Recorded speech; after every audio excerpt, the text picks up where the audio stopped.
Good morning, class. Today I am taking lesson number 2 as a revision. This chapter is meant to educate you on the growth of a computer and its associated software. We divide the evolution of computer into or growth of computer into generation, and each generation being defined by the technology used to build the machine. यहाँ हम इसको ऐसे भी define कर सकते हैं कि जो टेक्नोलॉजी में जो इम्प्रूवमेंट होता रहा, ठीक वैसे हमने क्या किया, उसके टाइम पीरियड को जनरेशन में डिवाइड कर दिया।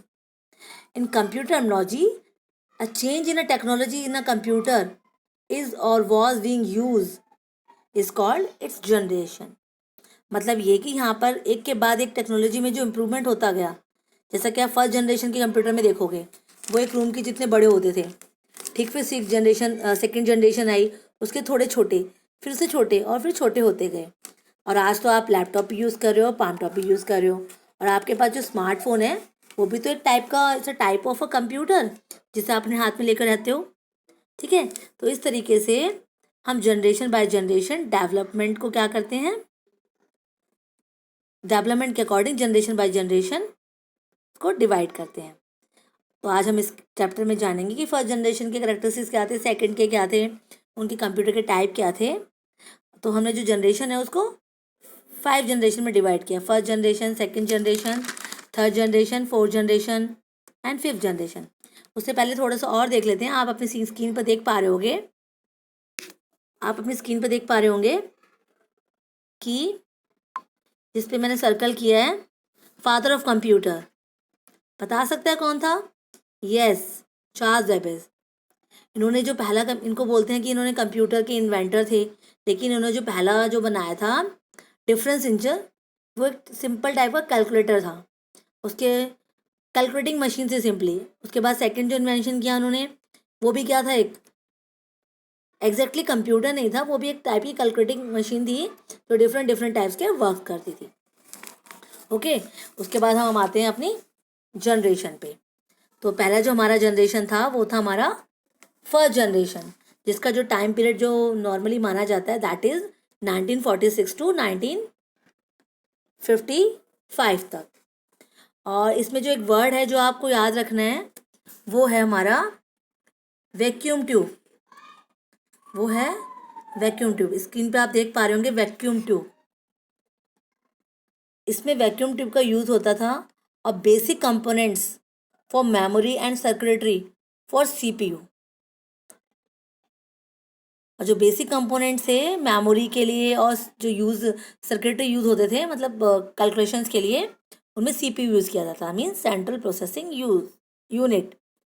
पंच card, paper tapes and magnetic tapes are in use as a input and output device. और आज आप क्या करते हो यूज़, आप डिफरेंट टाइप के इनपुट आउटपुट डिवाइस यूज़ करते हो आज के में।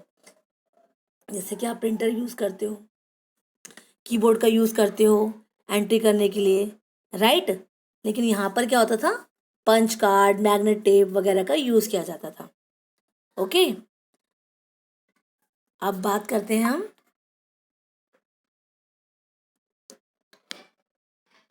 हम बात करते हैं कि जो इस जनरेशन के कंप्यूटर थे उनमें क्या होता था, मशीन कोड यूज़ की जाती थी। मशीन कोड का मीन्स है मशीन लैंग्वेज, जो कि 0 और 1 की फॉर्म में यूज होती थी, और जो नॉर्मली कंप्यूटर की भी लैंग्वेज होती है। इसे यहाँ पर मशीन कोड इसलिए बोला गया है कि कोई भी हाई लेवल या लो लेवल लैंग्वेज का यूज़ इस जनरेशन के कंप्यूटर्स में नहीं होता था।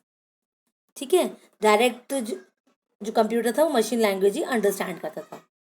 तो हमें ये कह सकते हैं कि पहला तो इसमें वैक्यूम ट्यूब यूज़ किए जाते थे, इनपुट आउटपुट के लिए मैग्नेटिक टेप, पंच कार्ड का यूज़ किया जाता था, है ना। और ये ज़्यादा क्या थे, रिलायबल नहीं थे। फर्स्ट जनरेशन कंप्यूटर बहुत कॉस्टली होते थे और generated a lot of heat, जिसको शांत करने के लिए, इसको कम करने के लिए एसीज का यूज़ करना पड़ता था, और बहुत ही स्लो होते थे, और इनका साइज भी सबसे ज़्यादा ह्यूज होता था। इसके कारण ये पोर्टेबल नहीं थे। पोर्टेबल मीन्स हम एक जगह से दूसरी जगह इनको ले जा नहीं सकते थे। दूसरा, बहुत ही ज़्यादा इलेक्ट्रिसिटी यूज़ करते थे। नेक्स्ट हम देखते हैं तो ये इतने बड़े होते थे कि आज की कंप्यूटर देखें तो इतना अंतर दिखता है कि नहीं। और जो इस टाइप के कंप्यूटर की अगर एग्जांपल की बात करें तो एनिक, ENIAC, EDVAC, UNIVAC, IBM 701 etc. are the example of first generation computer. आप स्क्रीन पर भी देख पा रहे होगे अपने। ओके, अब बात आती है सेकंड जनरेशन कंप्यूटर्स की। सेकंड जनरेशन जो कंप्यूटर था उनका टाइम पीरियड था 1956 टू 63, 1956 टू, और जहाँ पर एक टर्म देख पा रहे होंगे अब, ट्रांजिस्टराइज कंप्यूटर। मतलब जो ये इस टाइप के जो कंप्यूटर थे वो क्या थे, इनमें ट्रांजिस्टर्स का यूज़ होता था। वैक्यूम ट्यूब की जगह अब हम क्या करने लगे, ट्रांजिस्टर का यूज़ करने लगे, जो कि क्या होते थे, बहुत चीप होते थे, लेस पावर कंज्यूम करते थे और साइज़ में भी छोटे होते थे, जिसकी वजह से सेकंड जनरेशन के जो कंप्यूटर थे वो भी साइज़ में छोटे होते रहे। मैग्नेटिक कोर यूज़ होती थी as a primary memory, and magnetic disk को सेकेंडरी स्टोरेज की तरह यूज़ करते थे, है ना। मैग्नेटिक डिस्क और मैग्नेट टेप को सेकेंडरी स्टोरेज की तरह यूज़ किया जाता था, ठीक है, और चीप होते थे। जब साइज़ कम होगा, पावर कम यूज़ करेंगे तो चीप भी हो जाएंगे। और इस जनरेशन के जो कंप्यूटर थे, एक बात और थी कि वो असेंबली लैंग्वेज का यूज़ करते थे। मतलब हाई लेवल यूज़ तो नहीं होती थी, बट असेंबली यानी कि लो लेवल लैंग्वेज यूज़ होती थी, जिसमें हम मैन्यूमोनिक्स, मतलब कुछ इंस्ट्रक्शन 01 की जगह हम कुछ इंस्ट्रक्शन, कुछ कोड्स देते थे, ठीक है।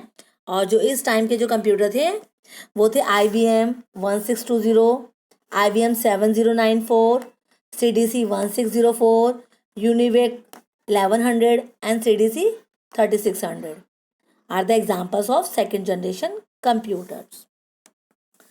देन नेक्स्ट हमारी जो जनरेशन आती है वो आती है हमारी third generation computer. Third generation computer थी वो क्या थी, थर्ड जनरेशन कंप्यूटर में अगर बात करते हैं तो आईसीज का यूज़ होने लगा। आईसीज क्या थे, इंटीग्रेटेड सर्किट्स। जैसा कि आप स्क्रीन पे देख पा रहे होंगे, मैंने अंडरलाइन किया है इंटीग्रेटेड सर्किट्स, जो क्या थे, बहुत सारे ट्रांजिस्टर अगर एक उसमें कर दिए जाएं तो वो आईसी बनाता था। मतलब एक आईसी में बहुत सारे ट्रांजिस्टर लगा दिए जाते थे तो वो क्या बन जाता था, आईसी। तो आप समझ सकते हो उससे स्पीड कितनी तेज हो गई होगी, है ना। स्मॉलर इन साइज होते थे, रिलायबल होते थे, और हाई लेवल और लो लेवल लैंग्वेज का यूज़ होने लगा था इसमें। और कुछ कंप्यूटर की तरह हाई स्पीड होती थी, बहुत तेज़। और जो इस जनरेशन के कंप्यूटर थे, आप स्क्रीन पे देख पा रहे होगे, the computer in this generation use to technology of integrated processor का यूज़ होने लगा था। एग्जाम्पल भी लिखे हुए हैं, है ना। IBM 360 are the example of third generation computer. और अगर हम बात करते हैं कि इंटीग्रेटेड सर्किट का इन्वेंशन किसने किया था, किसने इनको इंट्रोड्यूस किया था, तो जो नाम आता है वो था जैक। वो अगर हम नाम बोलें तो है JACK, जैक किलबाय, KILVY। ओके, अब हमारी जो आती है नेक्स्ट जनरेशन वो है हमारी फोर्थ जनरेशन कंप्यूटर।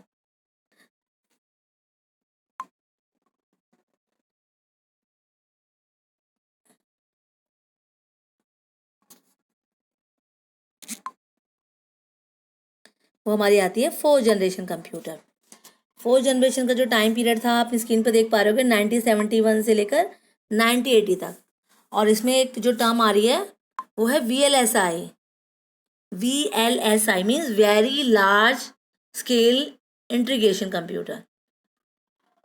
LSI और VLSI आप नीचे देख पा रहे होंगे, एक ULSI भी था, ठीक है। उसको अल्ट्रा लार्ज स्केल इंटीग्रेशन का यूज़ होने लगा था इसमें, जिसकी वजह से बहुत ड्राइवर होते थे, बहुत फास्ट होते थे, ठीक है।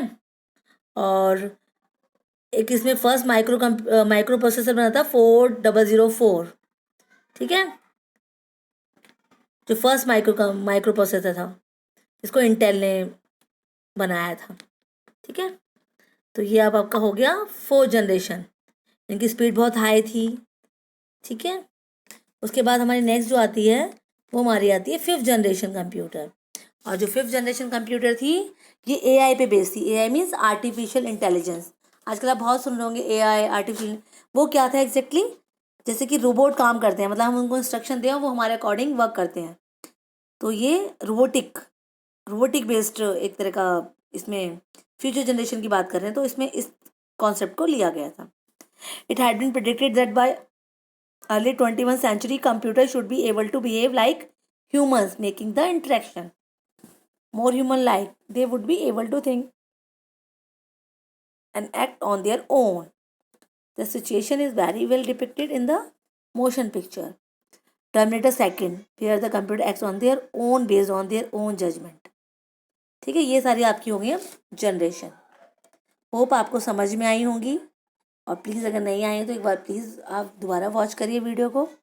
क्वेरी हो तो आप क्वेरी पुट अप कर सकते हो, और ये आपका बुक वर्क है जो मैं दोबारा रीसेंड कर रही हूँ आपको। If you not done then please, जिन बच्चों ने नहीं किया है सिर्फ उनके लिए, बाकी लोग चेक करेंगे, और जिन्होंने नहीं किया वो अपनी कॉपी में नहीं राइट करेंगे। ओके, ये आपका सारा बुक वर्क पार्ट है जो कि आप अपनी कॉपीज में, नोटबुक में आप करो। ओके, चलो, thank you, have a nice day.